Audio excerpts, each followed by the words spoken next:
Hey, watchers, listeners out there, welcome back to Align Anyway. I'm your co host, Josh. And I'm your co-host, Tiffany. And today we have such a special guest. We have Darcie, the podcast host of the School of Hard Knocks, with us. We also call her Pod Mother, Podcast Mother. Mama P. Mama P. Darcie actually took us under her wing as our first guest experience to be a part of her podcast as guests. So we had some great conversations, and Darcie was gracious enough to give us the same guest experience in return. So Darcie, welcome to Align Anyway.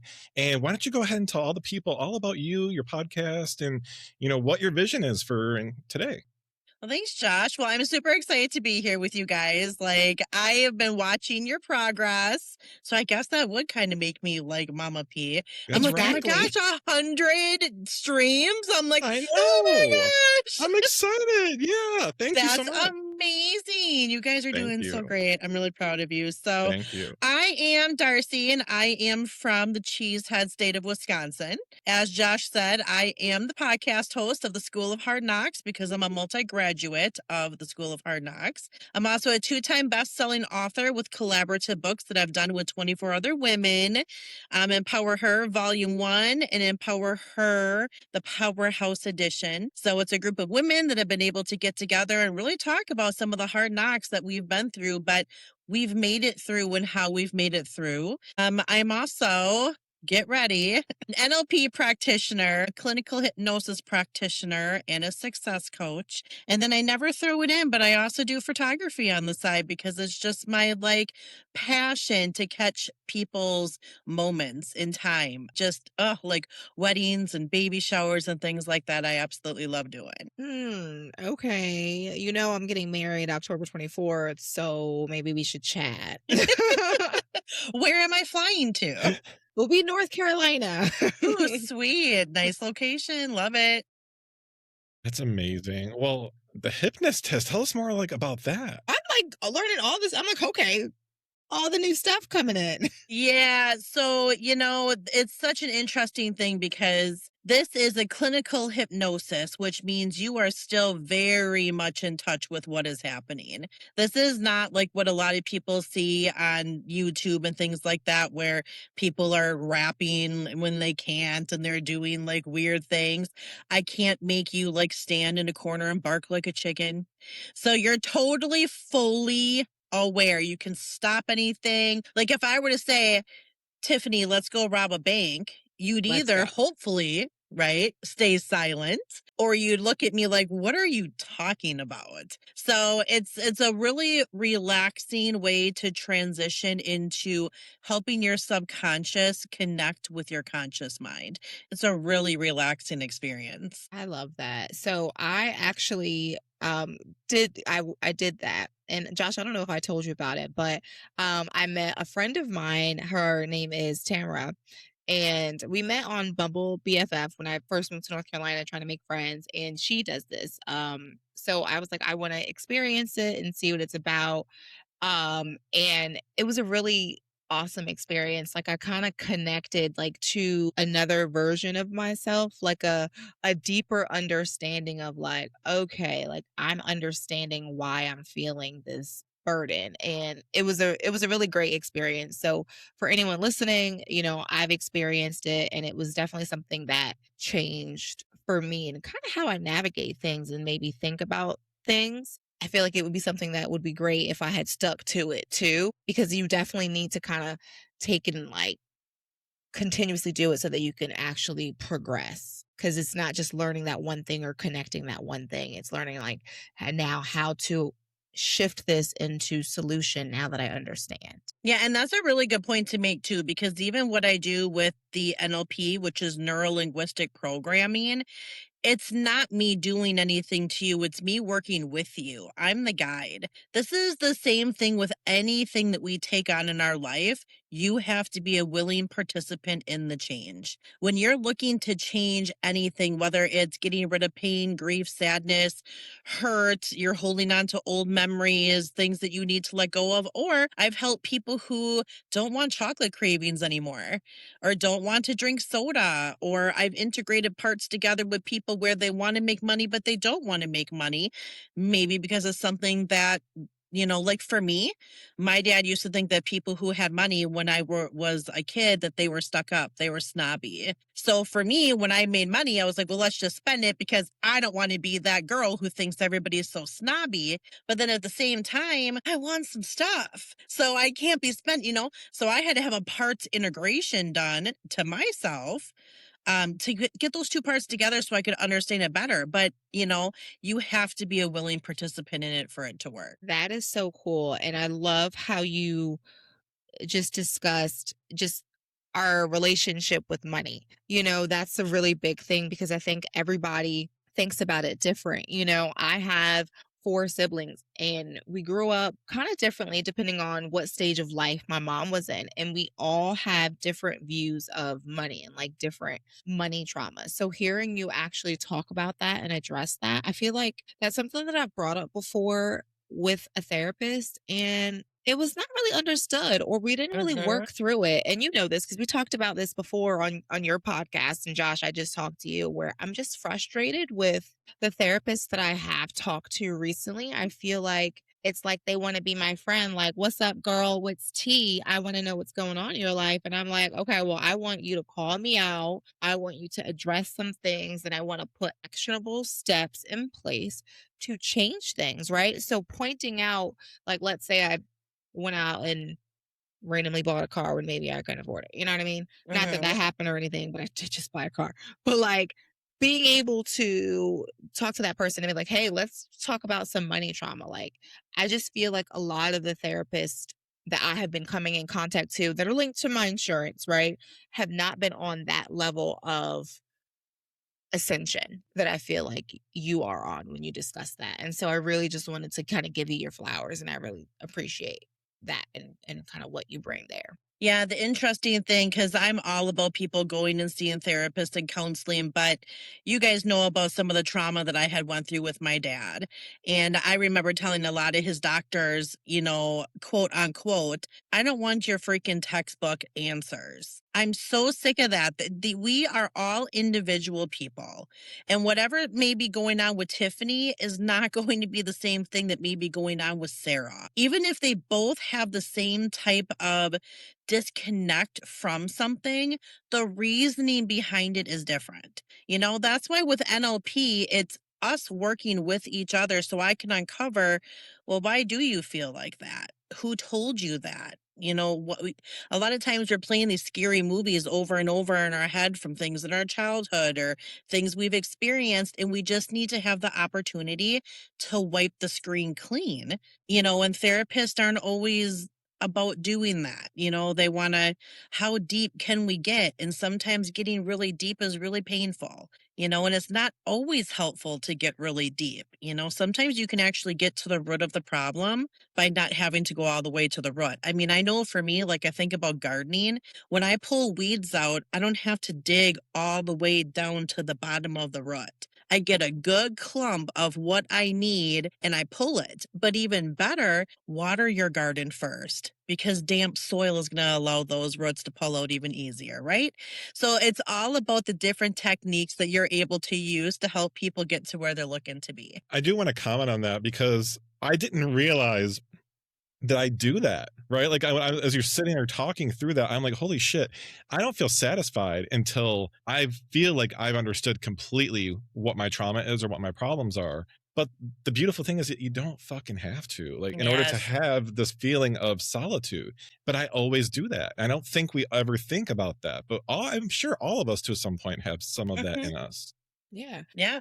I do that a lot too, but that's why I've been so frustrated. You know this. We've shared this and I think I have a lot of therapy trauma right now. But like I don't want to be so obsessed with finding out why I do things the way I do things. One, I know them already. I know why I do them and I know that it's not right and I want to stop. Period. You know what I mean? So I don't want to have to dig so deep because I don't need to dig that deep and relive wounds in order to heal them. I'm trying to heal them. That doesn't mean that I necessarily need to know every single ounce or reason or why it happened just to heal it because it's like ripping yourself apart and then like putting the skin back on.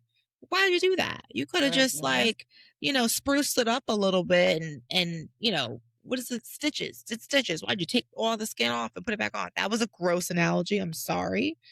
All right, Mrs. Frankenstein, what are we doing here? I know. What the heck? And people think I'm crazy. I'm not. I don't even like horror movies. It leads me to kind of, a question that I had for you. You work with people who want real results, not just reflection. So what's a simple system or habit you teach your clients that create consistency, even when motivation isn't there? That's such a great question. One of the biggest things that I love doing with people, there's two different programs. Well, I love all of the programs, but there's two in particular that I use that are my favorite. One of them is called Swish, and all we're doing is I don't even see what it is that you're seeing. So let's say I worked with a client that she was calling herself a monster mom. She knew she was snapping off way too quickly. Her daughter's old enough now to be like, Mom, you need to chill out, like the way you're coming at me. That's really aggressive. And I know this woman, so I know her background and why she may potentially be like that, but that doesn't have to be uncovered to get to the end result, right? So we've been working with each other for a month, being consistent with checking on her. But all this is her having this vision in her mind of who she currently is now. And then we pull it down to the corner. And then she puts a vision of the mom that she wants to be. So like envision, I ask her, who is somebody you look up to that you're like, oh, I wish I could mom like her. Like, that's what I want to be. That's my goal. And we swish the pictures back and forth. It's an actual technique that we do. I snap, I count, I do this stuff until she can't even see Monster Mom anymore. I can't pull that back up anymore because it's gone. Okay, well, let's lock it in and it's gone. Then I concrete it with something that's called placing an anchor. So an anchor can get placed on like your knuckles. My friend has it on her collarbone. Before I knew that she had an anchor there, I thought this woman kept having a damn heart attack. I'm like, why is she up here pressing all the time? Because she's trying to calm herself down. She had an anchor set there. I was like, oh shit, I thought my friend was going down. Nope, it's an anchor. So this anchor, we can set anything there if you want to be motivated, determined, calm, peaceful, happy, all of these different things we can set them, right? So when you're feeling a certain way, like Tiffany's having a moment and she's like, oh man, I can already feel something's about to happen. You tap your anchor and you should feel this sense of whatever we set there, peace, calm, joy, motivation, whatever it is. Those are my two favorite ones. And it allows you to be in control. When we're swishing, you're swishing those pictures back. I'm not telling you, now look at this. Now look at that. You're doing it. That's the thing. I'm not doing anything. I'm the guide. I'm just working with you. And the anchor works so beautifully. So since I followed up with my client, she literally made me cry and told me she is 40 years old, 39 years old, and she has never felt this kind of calm in her life. Oh, I said, oh my gosh. those are some I mean, that monumental is words. like kind of work and I'm doing it on Zoom. That's the other cool thing. Like, I don't even have to meet with people, face to face. Because again, I don't have to touch you. You can touch yourself. You can do whatever planting you want. And it's such a cool thing to try. Like, if people have been struggling and I'm sick of being angry or I'm quick to anger or I have this emotion or I want to even go, whatever it is, we can work together and cancel it out. So I'm just going to be honest. I need to talk to you because I need to become a client. This is exactly what I'm looking for. So yesterday I had a little bit of a breakdown. I went into this place and I was just like overwhelmed. It was a lot of noises. I don't know why or how or when I became that way, but like just the vibe was off. The energy felt weird. The guy I was sitting next to, I felt like he was listening to my conversation and judging me. He may not have been, but that's really what I felt. So I was like, fuck this shit. And I like literally like got all my stuff together and like rushed into the car like someone was chasing me. And I sat in the car and I was like, okay, I feel better. I calmed myself down and I was like, I'm hungry. So I went to there was like a little mini mart. I went and walked to the mini mart and I got some things and then I just had lunch in my car and I was like, well, I'm still downtown. So like it counts for me being outside. But once I was in my little bubble, I was okay. And I was going to have a therapy session. So I get into my therapy session mid complete, like obviously anxiety attack. And I tell her about it and she's just like, girl, what? That's it.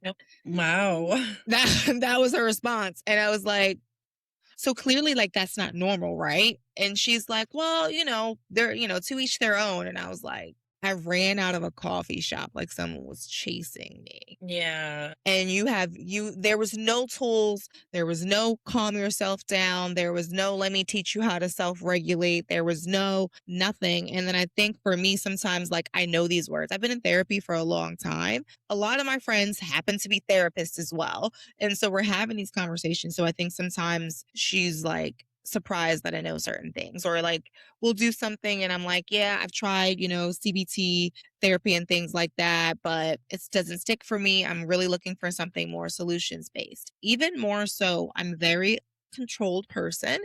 I came up with an agenda for therapy, a therapy packet of what I wanted to discuss so that we can have actionable items. And then I nixed the packet because I was having a panic attack and I couldn't remember what I was doing and whatever.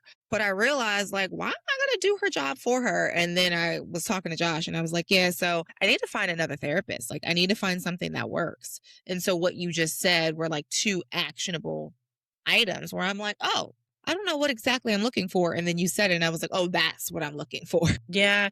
Well, when you say, like, I know all of these words and, what these therapists have been telling you, how do you know these words? Where are these words coming from? Therapy, And that's why books. it's not working.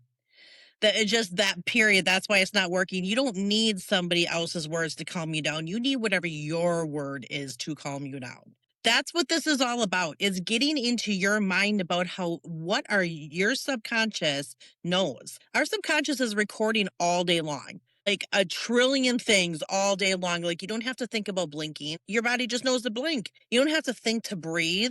Our subconscious is doing. Have you ever driven somewhere and got there and was like, oh my, I don't even remember this drive. Literally yesterday on the phone with Tiffany, not kidding you. And my husband, we share GPS just in case of emergencies. And he was like, are you going to the store? I'm like, no, why are you on my shit? And he's like, you're going north on Little Road. We live south. And I'm like, Tiffany, I just went the wrong ass direction because I'm in deep conversation. And she's like, well, you better turn around. And I'm like, I thought my husband was up my ass and he's saving me some gas money. Yeah, you went the wrong direction, but you didn't crash. I didn't. You didn't get injured because your subconscious knows how to brake, signal. I mean, it is wild. We do not give our own bodies the amount of credit that it needs. We have been so accustomed to take this, read this, listen to this, and do this. Do your own thing. If your word needs to be whatever it is, if I ask you a question and that's what you say, that's what we're going to put on for your anchor. That is what we're going to do because that's the first thing that popped into your mind. So you know all of this stuff, but it hasn't served you the way that you need it to serve you. Listen, y'all, she just got a client, okay? That's all I'm saying. So I hope you got time, because I don't want to have a therapy session on here with our Aligned Anyway listeners, because I could. but we won't. But I just thank you for saying that, because I've been feeling like, dang, am I asking for too much? Is what I'm asking for, does it not exist? Am I, difficult? Because this was the one where I kind of like got really frustrated, fired her, and then was like, oh crap, I need a therapist, and like hired her back. And because I didn't have anyone else that I was comfortable with, but I realized like I don't want a friend. I want like help. I want actionable, things to do. To see change. I don't want to talk about my past. I don't care. I'm over it. How can I fix it? I'm here. I'm now. Let's go. Now, the one thing I love is that Darcie has this program on her podcast, The School of Hard Knocks, that really dives into a trauma toolbox. So, Darcie, I would love to hear a little more about your podcast, where it got started, what was the passion, and what is the trauma toolbox? It's a great question too, Josh. You're just full of great questions, man. I love it. So, I have been out walking 2 years ago. I have 3 dogs, but they're crazy. So a lot of times I like to just walk on my own. I don't want to be pulled. I don't want chasing squirrels. I don't want you seeing other dogs. It's like, oh my gosh, this is not relaxing for me. So, and then I like to think. So I'm walking and I'm thinking, geez, I've been going through trauma for so long in my life. And a lot of these people that have been following me for a very long time, because I've been in network marketing at that time for 8 years, and they know nothing about me. They know that I know how to do a cut crease or a halo eye, or I can contour and I can teach them things. But they don't know that my first memory at 4 years old was watching my dad almost kill my mom. They don't know that at 13 years old, my dad tried to break wicker furniture with my body. They don't know the things that I used to see when I was growing up as a kid. And why am I holding all of this in? You know, and then I start thinking about that, like, geez, Darcie, you know, you've been really living this victim mentality and you're not a victim. Like, nothing was ever your fault when you were a kid. You were just a kid, first of all. But secondly, you survived all of that and some that came after. And I feel like I need people to know. You know, I feel like when people are like, oh, she's so well spoken and put together and a joyful person, this was not an easy journey to be that person. This took work. I could have, you know, drowned myself in a bottle. One brother did. He's in jail right now. Actually, I could have got addicted to drugs. I had a brother that was addicted to meth for 2 decades. You know, like a lot of my siblings went down a very dark path because of what our childhood was and because they couldn't find the control as adults to change it. So I thought, you know, I maybe should start a podcast. And then I thought, when do you have time to do a podcast? And like, you got to learn how to do a podcast. You don't just do one. Like, Yeah. you just, hey, hi, you know, I'm like, So I started thinking about it. And then I came up with a name and I'm like, man, but this just feels like it would be so good for me because that's what it was at first. I just want to talk about it now. I'm so sick of hiding it. Yeah, my parents are going to be like, "Oh my gosh, I can't believe she remembers that stuff from so long ago or that she's talking about this stuff." But you guys didn't protect me and gave me the things to talk about. So why am I sitting here feeling guilty in my place? I'm proud of myself that I've made it down a really dark road for a long time. So I went and I jumped on Spotify and started setting it up and I named it and set it up. And then I was like, yeah, this is way too much for my life right now. There's no way. There's so much to do. So it went for probably almost a year. Like I had Spotify the whole time. And then I went to a lake house retreat with my husband. It was one of the first breaks that we had gotten in a while from taking care of my dad. And I went with the intention to relax and to write my next chapter in a book that was being published. And instead, I was so nurtured and so relaxed. I set the notebook down and just allowed myself the grace to absorb it all. I mean, it was so crazy because I remember looking at my husband, Eric, like, I can't believe we're just sitting here in the grass, like relaxing. And it's not like we've never sat in the grass and relaxed, but at this juncture, we have been taking care of my dad for like almost 3 years, Wow. 24 hours a day, 7 days a week with very little help. There was no really Eric and Darcie time. So yeah, we were soaking up every single moment that we had. As you should. Well, I came home the next day and I wrote my whole entire chapter for the book. It just flowed out of me like it was meant to be.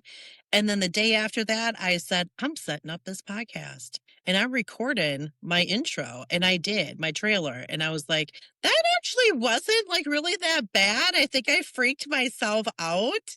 And I recorded about 50, 60 episodes, just me talking. Initially, it was just voice. And then I'm like, why am I just doing voice? That's different. Maybe I should start doing video. So I started doing that. And people were just resonating like, oh my gosh, like I've had trauma. I lost a baby. I've been in foster care. I've had abuse. And I'm like, I wonder if people would want to be interviewed. Today, I released my 103rd episode. Yeah. Congratulations. I'm 10 people away from monetizing. Amazing. Yes, that's amazing. So it turned from me thinking, I'm just going to let the world know who Darcie Burtch is. Like the real, the raw, the everything. Not everything is pretty with makeup and all of this stuff all of the time. It was an ugly walk for a long time. Dang, girl. And now here we are. Love that. Your story was definitely like just inspiring to hear. For sure. You've been through so much trauma and you've been through the other side of it. But, you know, I would love to know, like, was there a certain defining moment or a time of your life to where you kind of thought, like, I don't want to just survive this anymore. Like, I actually want to start living. Yeah, it was right around the time that I had thought that I wanted to do the podcast. It was like I just started to feel like a veil was taken off. Like I'm tired of hiding. I'm tired of always pushing myself to the side and taking care of everything and everybody else. I've done this my whole entire life. My parents were divorced at 16 years old, and my dad did not fare very well for a while after my parents were divorced. So although he was not the best dad growing up, we were able to reconnect and recreate a really solid relationship in my adulthood. But there was still so much like little girl fear in me. I mean, if he would raise his voice, posture himself a certain way. And I mean, I'm talking all the way into like my mid 30s. He couldn't see it. You know, I wouldn't visibly be shaken, but that internal part was like, I gotta figure this out because I should not still, if my dad's pissed off at somebody else, it's not even directed at me, but the tone of his voice and the way he would move, it would shock me because the beatings were so horrible when I was a child. It's like it's ingrained in me now. So I start this journey of, well, how can I take care of myself? Like when these visions are popping up or when you're having a day where you just can't, like, what can you do? So I started just trying all different things. I mean, to me, it's kind of like I like to bake. I can't tell you a recipe off the cuff. I ain't got no idea. I have to go and grab one of my grandma's books or Google something or Pinterest something. And that's what this was like. It was like me just trying different things. Like, is going to bed at like a regular bedtime and getting up at a regular time good for me? No, I'm going to tell you right now, it's not. That is like, so putting myself to bed, that just is never going to work. Just cannot do it. I tried all of these different things and then things started to like work. Like, ooh, worship music. Perfect. I didn't realize that that could move me the way that it moved me. And I was having this moment where I felt really just lost, scared. I didn't know if my dad was going to survive. I just felt so lost. And then I found one song in particular by a band called Casting Crowns. It's called Beheld. And I was sobbing in like a release way, but also in a joyful way. Like knowing that this whole burden wasn't just for me to be holding, that God's got me. You just got to trust and have faith. And then that led me into my faith walk. So starting to pray more and connect with God. And then that led me into do baths work? No, they don't, because now I'm sitting here and my brain's racing because it's just quiet and it's too still. That's not going to work for me. Okay, wait. A nice shower works for me, but is it a warm shower the whole entire time? Because now I get out and now I just want to go and lay down and I don't want that to happen either. So that went from this really warm shower and thinking about rinsing all of those bad negative thoughts down the drain. And for like the last 30 seconds, blasting my ass with some cold water so I can be like, woo, all right, like I'm ready to go now. Like I had to try all of these different things to create what I now call the trauma toolbox. And a lot of it's what you're feeding yourself. Sometimes even literally. Are you drinking your water? Sometimes we're just depleted on what we're supposed to be doing. But what are you listening to? What are you watching? Who are you hanging out with? Like these are really big things that we need to start looking at in our lives because that's what's either going to create the peace or it's going to create a storm. So now we have the trauma toolbox and there's about 10 different tools in there so far that I've created. My favorite is always going to be reaching for the word. Anytime, like God just has the way he knows exactly what it is that I need to hear, what I need to know, how it's going to serve me to know that this is all only temporary and everything that's happening in my life right now. I mean, you guys know my dad just died 6 months ago. Yeah. This is the hardest walk of my entire life right now, but I'm also in a very joyful period of my life right now. So how does that work? It's the time that I'm taking to give myself grace, love myself, use the tools and know that God's got it all worked out for me in the end. And that's just what I choose to keep in my mind to keep my blood pressure from going through the roof because things are stressful sometimes. Right. Yeah. Sometimes. Yeah. I'm glad that you kind of mentioned one of those tools because that was something that I wanted to talk to you about because I'm interested to hear about your perspective on how maybe somebody doesn't necessarily know how to use the tool of, let's just say, faith, for example. For me, I grew up in a very religious household. I grew up kind of being forced to go to church, where it became something that, my 6 siblings and I thought was boring. The music wasn't uplifting. There wasn't like something that we got from it. It was that you have to go get up on Sunday. We're going now in the van. So it became this like chore. And then through experience and through my own personal traumas and just way of thinking, I've come up with like, maybe I feel a little more aligned with like the energy realm and maybe with nature, and that things are supposed to be the way they are and you have to trust the process. And not necessarily that there's like one person or thing or entity in charge, but maybe that everything's connected for the better. And somehow like every action comes up with a consequence, and karma's a thing. I don't know. I don't have it all figured out yet. I just know that for me, religion isn't necessarily a tool that I connect with, but I would love to hear your perspective on maybe that someone like me that doesn't have that connection to the word, but how could they still take spirituality and take that tool and still make it their own? Well, let me ask you this, Josh. If you are having a moment where maybe for me, I would reach for my Bible or, one of my worship songs, but you're talking about the universe and the nature and things like that. What are you doing when you're walking in nature? Are you like, oh, that tree is really blossoming, really pretty for spring right now? The sky, are you talking to yourself about the things that you're seeing, or what are you working out what it is that's creating your anxiety at the moment? Yeah, I would say a little bit of all of that, but also trying to keep as much peace and solitude as possible, so I understand and I can kind of feel the energy of everything around me, so I understand like my purpose in the grand scheme of things. And I think I'm always thinking about that. Like, how is my action, or how is what I'm doing and feeling and putting out in the world making an impact? Because that's what I want my legacy to be, is impact. And I feel like that's what I give when I'm in those moments of clarity. I'm going for all of it, I suppose. Yeah. So what would the difference be if you were having a conversation with God? If you're walking and you're already trying to work things out, and you're walking with like an invisible person, because our faith you cannot see, right? You're still having the conversation. You're still pondering, why did this have to happen? In particular, like we had talked about your brother-in-law. Why did this particular thing have to happen? What can I do to help my husband through this? What what would be the difference between having that conversation with a particular person like God versus just the universe hoping that it's going to give you some type of feeling of peace, calm answer?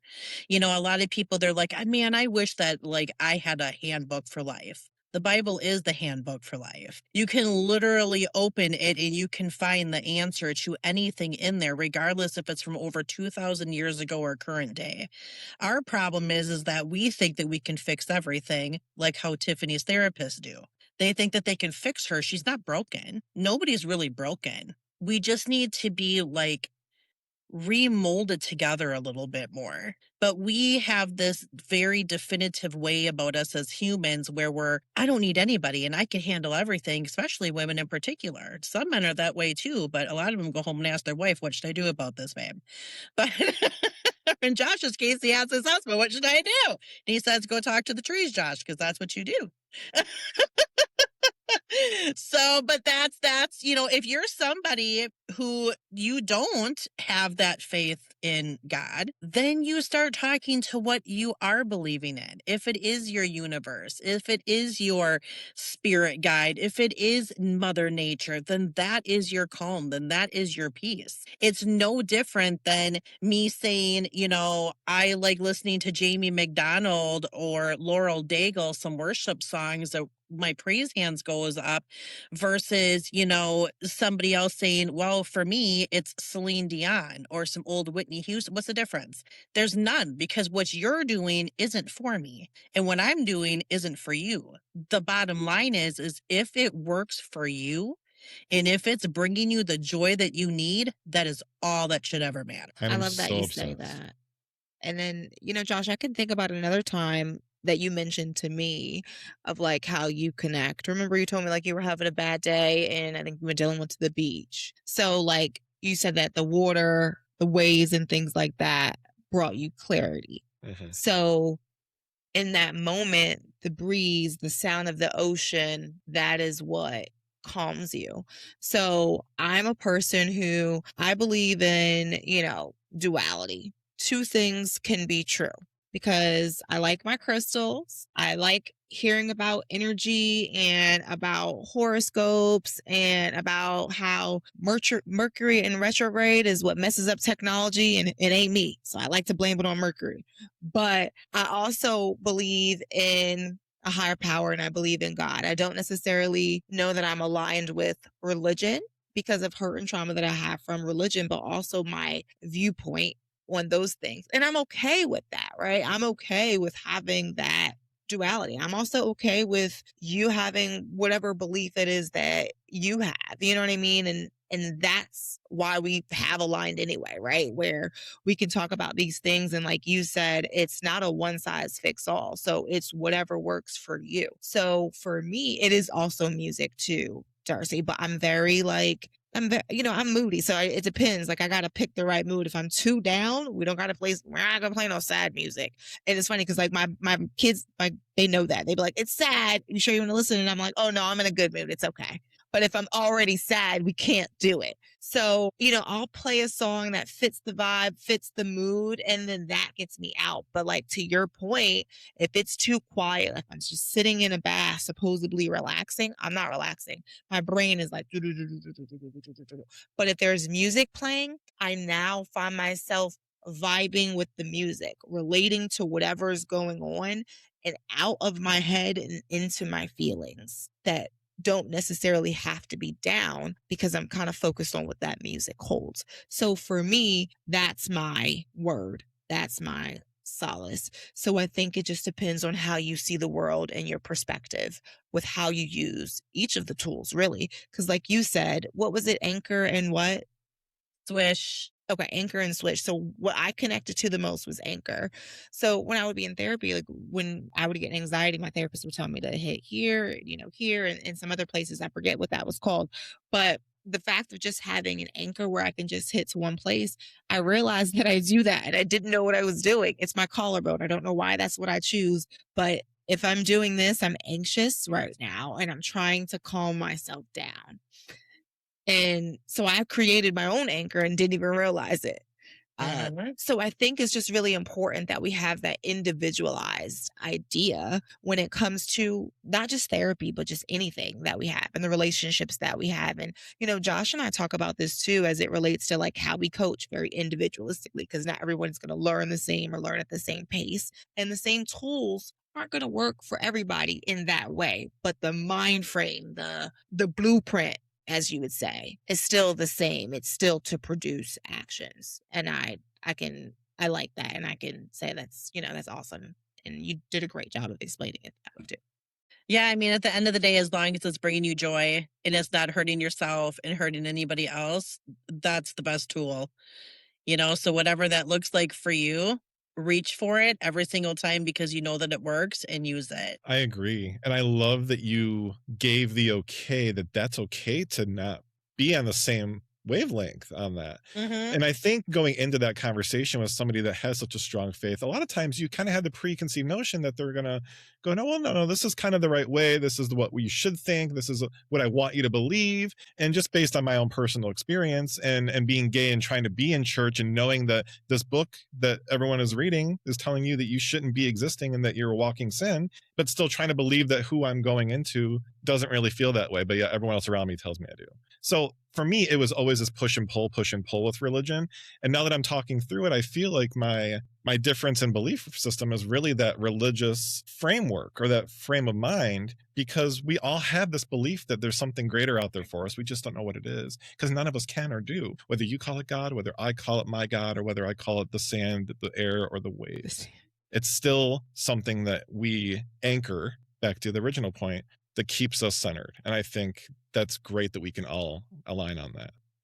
Absolutely. Darcie, I would just love last final words. What would you like to take away as a final thought and give it away to all the audience? I mean, you are not your past. You are not what you think defines you. You know who you are, what you deserve. We spend a lot of time allowing people in our life to tell us who we are, what we should be doing, what we should do for work, who we should be with in our life. I mean, even like Josh said with religion, I'm still friends with my second grade friend and she's an atheist. It's not my job to judge people. It's my job to love people. But, at the end of the day, it's our job to love ourselves and taking care of yourself. Self-love is so important. Whatever it is that you have to do to pour into yourself, even if it's 10 minutes a day, every single day is not just going to benefit you, it is going to benefit every single person around you. I used to hear that you can't pour from an open cup and it would just drive me bonkers and I would hear it. But the reality of it is so true. When you're trying to serve and you have responsibilities and you want to do things for people, but you're doing it from a level of exhaustion or because you feel like you have to do it, it's so different when you're filling yourself up so much that you're excited to serve. You're excited to do the things for people. You're excited to help. So love yourself and don't ever be afraid to reach out for help because you're not alone with anything that's happening in this world. The world is just crazy, period. It just is. So love yourself, reach out for help, hold your closest people close to you. And yeah, just don't be afraid to be yourself because you're important in this big world. Thank you, Darcie, because that's the exact message that we want our listeners and our watchers to hear. And Darcie, this is about you, so we want you to get some shout outs here. Tell the people where they can follow you, where they can listen to your podcast, how they can reach you. Also, your books, where they can find those too. So I'm everywhere. You can find me on Facebook, Instagram, TikTok, YouTube, everywhere. My website is darcieburtch.com. Both of the books are actually available Kindle-wise on Amazon. If you ever need a paperback copy, want one signed by me, you would contact me at Darcie at the schools of hardknocks.com. But you can basically find me anywhere, and it doesn't have to be because you want to purchase something or you whatever. Maybe you just have a question about something. This is about people helping people, and there's more than enough room at the top of the mountain for everybody. So my whole thing is let's just all lock arms and trudge up this crazy mountain of a world that we have and make it to the top because I've been up there pretty close at least, and the view is pretty nice, but it's a lot better when you're walking side by side with some really great people. Oh, couldn't have said it better myself if I tried. Darcie, thank you from the bottom of our hearts. We appreciate you. So thank you. Thank you so much. And everything will be linked for you guys. Thank you guys for listening. Have a great day. Toodles.